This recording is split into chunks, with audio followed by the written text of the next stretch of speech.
लोकसभा में बजट पर चर्चा का जवाब देते हुए वित्त मंत्री निर्मला सीतारमण ने कांग्रेस नेता राहुल गांधी को आड़े हाथों लेते हुए उन पर विभिन्न मुद्दों पर अनमल बयानबाजी का आरोप लगाया। उन्होंने कहा, उम्मीद थी कि हमारे 3 कानूनों में से कम एक बिंदु निकालकर राहुल गांधी बोले कि इसकी वजह से किसानों को नुकसान होगा, मगर ये भी नहीं हुआ। कांग्रेस बोल सकती थी कि हम दो हमारे दो। मैं दामाद को आदेश देकर आए हैं कि जमीन वापस करो, लेकिन वो भी नहीं किया गया। सीतारमण ने कांग्रेस का नाम लिए बिना कहा कि हमारे मित्र दामाद नहीं है। ऐसे लोग उस पार्टी की आड़ में छिपे हैं जिसे जनता ने अस्वीकार कर दिया है। उन्होंने कहा कि ये गरीबों किसानों का बजट है। दरअसल कांग्रेस के पूर्व अध्यक्ष राहुल गांधी ने गुरुवार को 3 नए कृषि कानूनों को लेकर केंद्र सरकार को घेरते हुए आरोप लगाया है कि ये हम दो हमारे दो की सरकार है।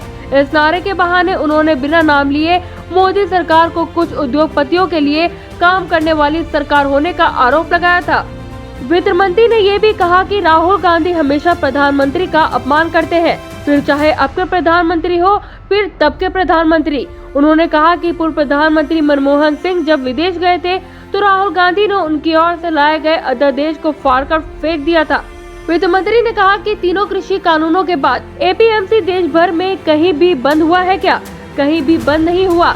मैं पूछ रही हूँ कि ये साबित करे कि कहीं भी अगर एक भी एपीएमसी मंडी बंद हुई हो तो हम एपीएमसी का ढांचा बढ़ाने के लिए राज्यों को फंड भी दे रहे हैं। केंद्र सरकार पर सांठगांठ वाले पूंजीवाद को बढ़ावा देते हुए आरोपों का जवाब देते हुए वित्त मंत्री निर्मला सीतारमण ने शनिवार को कहा कि गरीब लोग और देश की आम जनता सरकार के मित्र है और वह उन्हीं के लिए काम करती है। सीतारमण ने 2021 और 2022 के बजट पर लोकसभा में हुई चर्चा का जवाब देते हुए कहा कि मोदी सरकार ने प्रधानमंत्री स्वनिधि योजना के तहत गरीबों, रेहड़ी पटरी वाले विक्रेताओं को 10,000 रुपए की आर्थिक मदद 1 साल के लिए दी, जिसे 1 वर्ष लौटाने का चुका नहीं पाने की स्थिति में और समय लेने का प्रावधान है।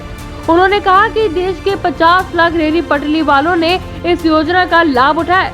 वित्त मंत्री ने कहा कि मनरेगा के बजट के कमी के दावे के लिए किए गए।